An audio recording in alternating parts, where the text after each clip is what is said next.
سرکہ عربی حل، انگریزی ونیگر، فارسی سرکہ ایک تیزابی مادہ ہوتا ہے۔ انگور، گنا، جامن، سیب وغیرہ میں سے کسی کو برتن میں رکھ کر دھوپ میں رکھ کر بھی تیار ہو سکتا ہے،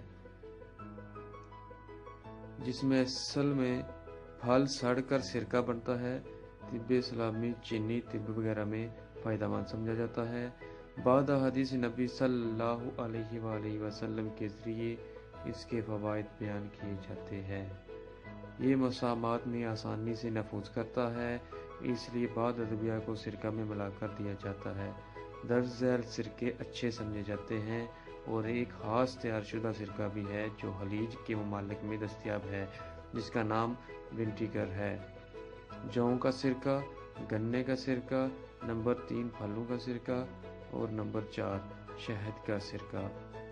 یہ سب سرکے بہترین ہیں انسانی صحت کے لیے۔ ادویاتی خصوصیات و استعمال: خون اور دل کے امراض، نمبر 2 ذیابیطس، نمبر 3 نظام انہضام، نمبر 4 قدیم طب میں استعمال۔ اجزاء اور تیاری: اس کے بنیادی اجزاء میں حمض الحلیق ایسیٹک ایسڈ شامل ہوتا ہے۔ قدرتی طور پر بنائے ہوئے سرکہ میں تارک تیزاب اور سیٹرک تیزاب بھی شامل ہوتے ہیں۔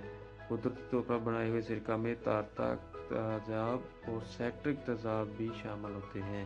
اس کی کثافت 0.96 گرام فی ملی لیٹر ہوتی ہے۔ قدرتی طور پر اسے شراب سے تیار کیا جاتا ہے۔ اگرچہ مسلمانوں میں شراب حرام ہے، مگر سرکہ کو حلال کیا گیا ہے۔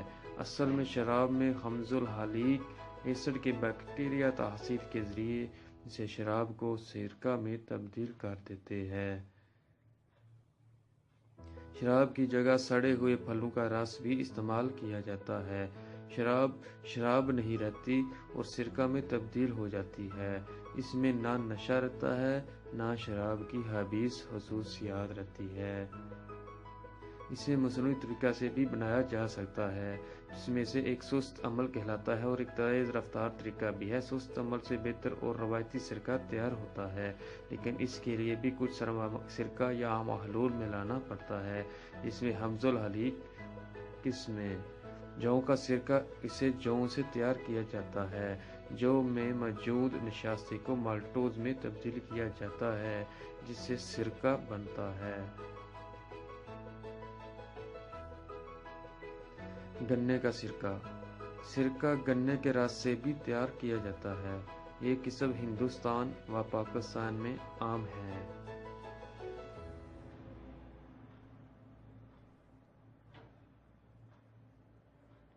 پھلوں کا سرکہ: سرکہ کو بے شمار پھلوں سے بھی تیار کیا جاتا ہے۔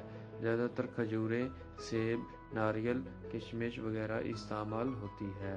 سادہ الفاظ میں مختلف پھلوں کو سرکہ میں تبدیل کیا جاتا ہے۔ شہد کا سرکہ: یہ قسم کم ہے، زیادہ تر فرانس اور اطالیہ میں ملتی ہے۔ ادویاتی خصوصیات و استعمال: